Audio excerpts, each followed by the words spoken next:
Good day mga kalakatan ka-agri all over the Philippines po. Ngayong araw po gusto ko ipakita sa inyo talagang gustong humabol ng ating lakatan sa panahon.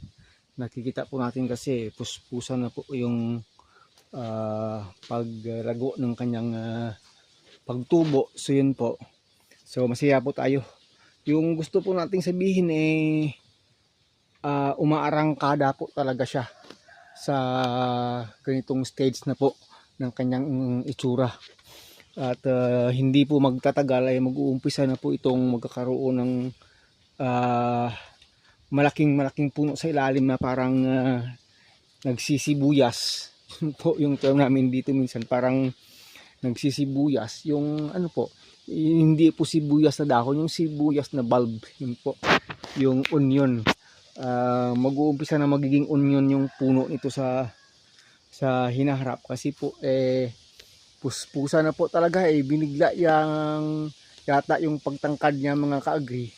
Hindi pa naman natin in-expect sana ngayon, pero yun po, kung makikita po ninyo itsura pa lang ng dahon, talagang ayaw pa huhuli.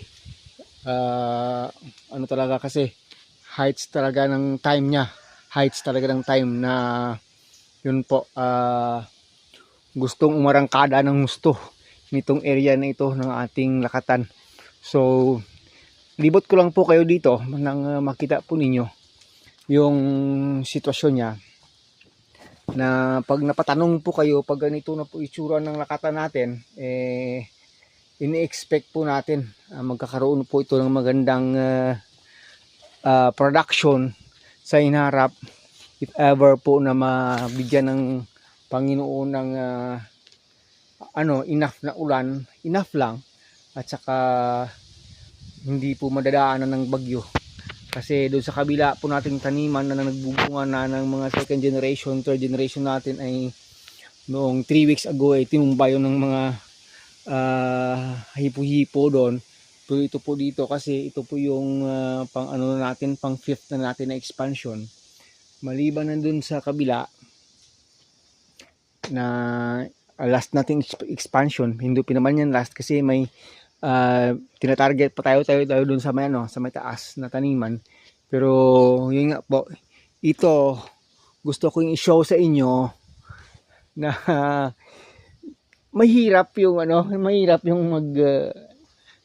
magpaganda, magpalaki ng lakatan. Pero yun nga, pag alam na natin yung karakter ng tanim, bigyan talaga natin ng pansin ng pag-aaral kung ano yung dapat nating gawin para man lang po ma-attain natin yung gusto nating hitsura, stand, or yung in-expect natin bilang magsasaka ng saging sa hinaharap. So ito na po, yung iba dito mukhang hindi magtatagal. Sabi ko nga sa inyo mga 2 months, pero dito siguro mga 1 month and a half from now pwedeng may magbunga dito. Hindi man ganoon kakalaki yung puno, pero po kasi kita natin po sa tubo ng kanyang dahon at saka sa pagbigla niyang pagtangkad ay mabibigla na rin po yung kanyang sarili sa kanyang puno na magbubunga sa hinaharap ng biglaan.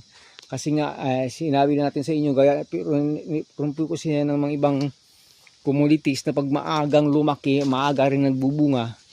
Ito po kasi dahil po sa mga ginamit natin dito na mga nutrients sa lupa. Dito po kasi ay nagbigay tayo dito ng maraming goat manure dati, mga ka-agri. So ito na po naging itsura. Harap natin yung video para po baka sabihin yung nagkukwento lang tayo dito. Harap sa akin. Iharap sa akin yung video nang makikita po ninyo. Ito yung itsura ng ating taniman ng lakatan. So gaya po ng sabi ko sa inyo palagi na pag ganito na po kasi itsura ng ating tanim, kasi mga ka-agri, parang ayaw mo nang umalis dito pag nandito ka, kasi nga gusto mo araw-araw makikita kung kumusta yung paglago. So yun, heto na nga yun, So, kanina ko pa pinagsasabi, nasa heights po siya ngayon ng paghigop ng maraming nutrients sa lupa.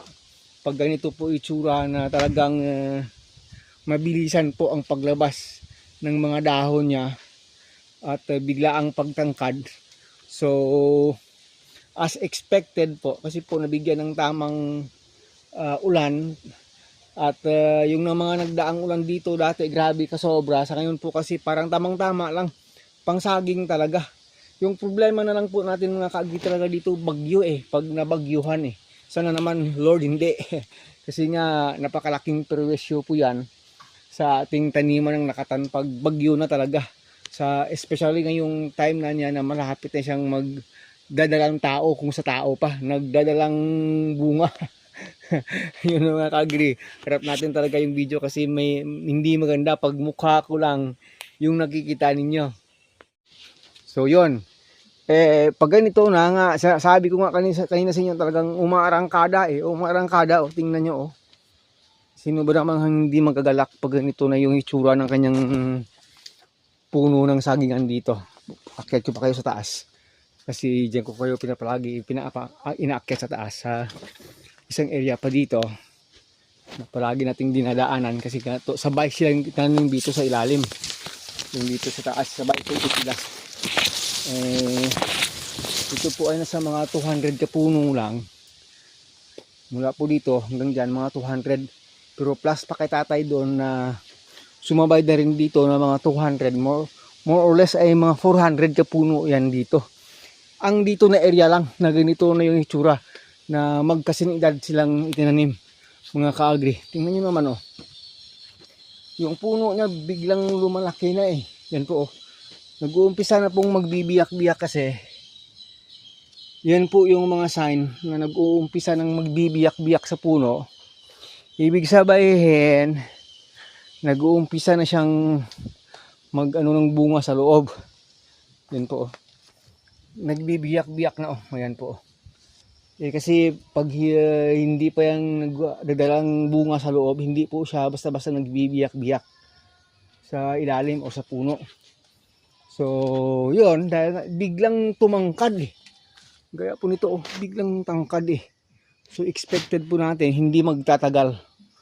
Ay sabi ko nga 2 months, pero siguro 1 month and a half from now, September, October, marami nang magbubunga dito talaga. Kung hindi lang tayo magkakamali. Kasi nga high time talaga niya. Mga kagriso ngayon, dapat puspusan siyang magkaroon ng maraming energy para sa bunga. Higop ng mga sustansya sa lupa. Talaga mga kaagri.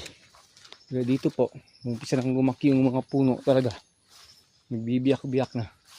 So, sino pa ba naman ayaw pag ganito na itsura? Mga kaagri, kitang-kita naman kasi yung ebidensya ng ating lakatan dito hanggang po sa dulo.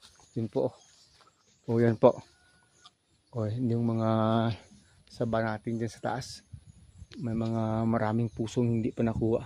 So yun, balik dito sa lalim kasi magkasinlaki lang naman sila nito.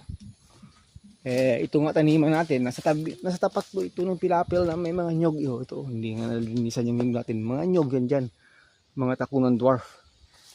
Sabi ng iba hindi siguro lalaki yung saging kasi nga masyadong malapit sa nyog, kasi yung nyog kasi malakas yan humigop daw ng sustansya sa lupa. Pero tama po kayo, pag naglalagay tayo ng mga fertilizers dito, pag tumaba yung saging, hindi nakakahigop na rin yung nyog natin dito, di magbubunga na rin yan ng marami talaga. So yun mga kaagri, talagang gusto natin i-share sa inyo na ngayong mga time na ito, yung ating lakatan umaarangkada sa paghigop ng nutrients sa lupa para po ma-prepare yung kanyang puno, sarili sa parating na pagbubuo ng kanyang mga bunga. So yun ang tatangkad na nila, binigla nila sa pagtangkad yun po mga kaagri. So together with that, alam natin may mga 2 weeks from now ay bigla na rin lalaki yung mga puno nito. Lalaki pag ganito na. So, tingnan niyo po mga grabe May mga powder na white powder sa stem niya. Yan yung mga pinagbabasihan natin mula noon na pag ganito po yung estado ng saging na lakatan ay ano po siya, healthy po siya talaga mga ka-agri. O sige, kayo na lang bahala manghumusga. Hanggang dito na lang muna ito. Agritechnics TV po. Once again po, lakatan natin umaarangkada na pag-prepare para sa pagbubunga. Hanggang sa muli.